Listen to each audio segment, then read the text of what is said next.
I'm Kamshi. For today's video, magluluto tayo ng tokwat baboy na pangpulutan style.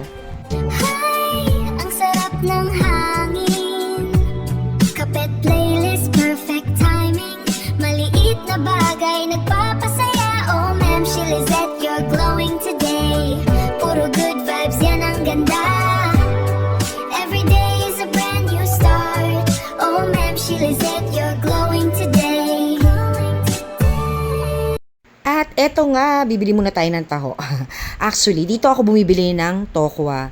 Kasi sila mismo yung gumagawa, bagong-bago, malalaman mo na bagong-bago, at masarap. So, eto, suki na namin itong magtataho na to, bata pa yung mga anak ko. So, yun lang, simulan na natin. Eto, bumili lang ako ng isang piraso lang na liempo na may konting taba-taba. Siyempre, masarap pa rin yung may taba-taba, no? So, ang ginawa ko, ayan, nilaga ko lang siya. Asin, paminta lang yung pinampatimpla ko dito. Tapos, ayan, tinatanggal ko lang itong mga puti-puti na yan. Sabi nga nila ay dumi raw yan. Ganyan din ba kayo pag nagluluto kayo ng nilaga or ng pork? Tinatanggal nyo yan. Ako kasi usually, lalo na pag nagsisigang ako, ganito muna ang ginagawa ko sa baboy. Pag sinigang, tatanggalan ko muna yan ng ganyan. O kaya, pakukuluan ko muna, tapos itatapon ko yung unang kulo. Do, sayang nga, dahil nandun yung lasa. Pero kailangan, tapos bago ko ulit pakukuluan. Eto, yan. So, eto, sobrang lambot na to. Hihiwa-hiwain lang natin to ng medyo maninipis. Yung sakto lang, yung bite size lang, kumbaga. Hindi na natin siya parang lechon kawali. No, as is na yan. I-slicein lang natin ng katamtaman ang laki niya. So, ganyan lang. Ay, napanipis pa. Ayan, malambot na to, may timpla na to, malasa na rin siya. Kaya, pwede na rin talagang ulam to.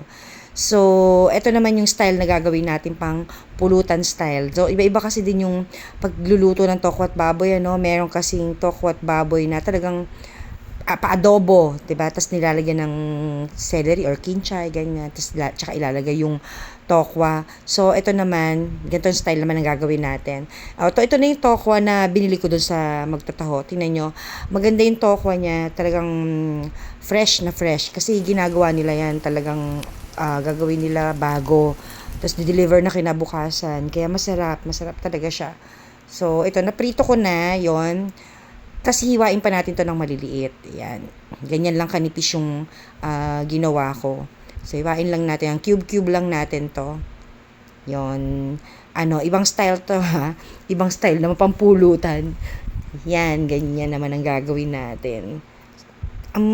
Sarap nitong tokwa na to talaga. Sa totoo lang. Then, kasi pagbago, di ba? Tapos ito, sa isang bowl, maggagawa tayo ng sauce. Yung pinaka-sauce niya. So, iligyan ko siya ng suka. Ayan, tansyometer lang tayo dito. Walang exact measurement. Ganun ako pag nagluto Tantatansya na lang. Tapos, ayun, lagyan ko ng marami-raming paminta para mas masarap at mas mabango. Siyempre, yung aroma ng paminta, iba rin ang hatid niyan. At binibigay sa mga lutuin, 'di ba? And after niyan, lalagyan ko na siya ng oyster sauce para pampalasa natin. At the same time, pangkulay na rin. Ayan, tinatansya ko lang din yung dami niya. So, pwede nyo naman tikman kung okay sa inyo. Ayan, so, suka at oyster sauce pa lang to, tsaka paminta. Tapos, dadagdagan ko siya ng tubig. Ayan, kasi matapang yung suka. Masobrahan naman sila pagkain, masasabid sa sobrang asin. Tapos yun, may lemon pa ako na natira. Ilalagyan ko na rin siya ng lemon. Yan, para mas mabango. Pero para sa akin iba pa rin yung aroma ng kalamansi, yung binibigay na aroma ng kalamansi. Mas mas matapang, no? So, ito, sayang naman kasi yung lemon, kaya itong lemon ang ginamit ko. So, pwede nyong baguhin, pwedeng kalamansi or itong lemon. So, actually, mas mahal pa nga yung lemon, no? Better na kalamansi na lang din para mas masarap talaga siya. Iba yung bango na binibigay niya. Okay na to. Pag natikman nyo, okay na yan. Sa panlasa nyo, lalagyan na natin itong sibuyas. So, ganyan lang kakonti yung sibuyas. Dapat mas marami pa Kaso, konti lang kasi yung gagawin natin na na tokwat baboy. Kaya, tinatansya ko lang din yung pinaka-sauce niya. To pag sumobra, pwede naman natin gamitin para sa iba pa, gawing sausawan. Kaya okay lang din naman na sumobra siya. So ngayon, after niya, lagay na natin itong chili green at chili finger ang tawag. Dalawang klase daw yung chili finger, no? Isang maanghang at saka yung hindi masyado. Sabi ng mama ko yung pinaka tusok yung dulo, yung matulis, yun daw yung maanghang. So nilagyan ko na rin siya ng salt. Ayan, timplahan na natin. Haluin maigi. Tapos lalagyan na rin natin siya ng sugar, syempre. Kailangan mabalansin natin yung lasa. Ayan, asim at saka tamis niya.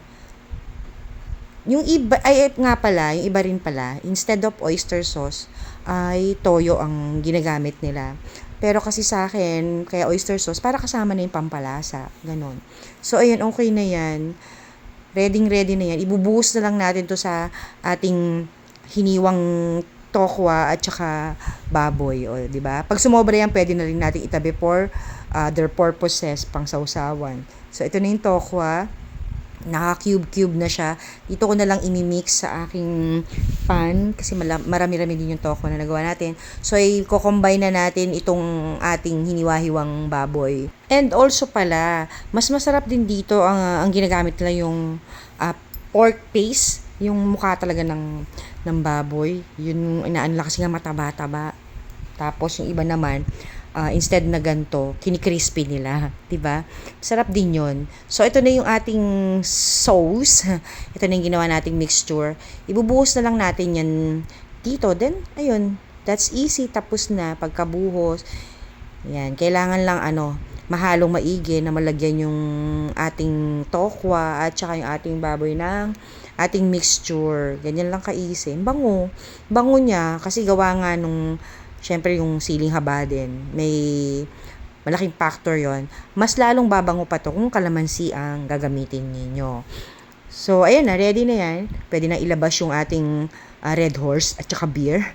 At ready na yung ating masarap na pulutan. O, di ba?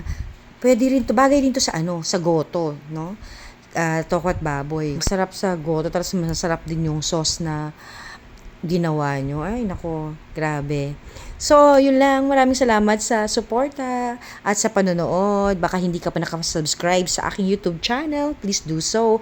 And of course, please follow my Facebook page, Ma'am She Lizette din. So, thank you very much and thank you for watching. God bless everyone. See you in my next video.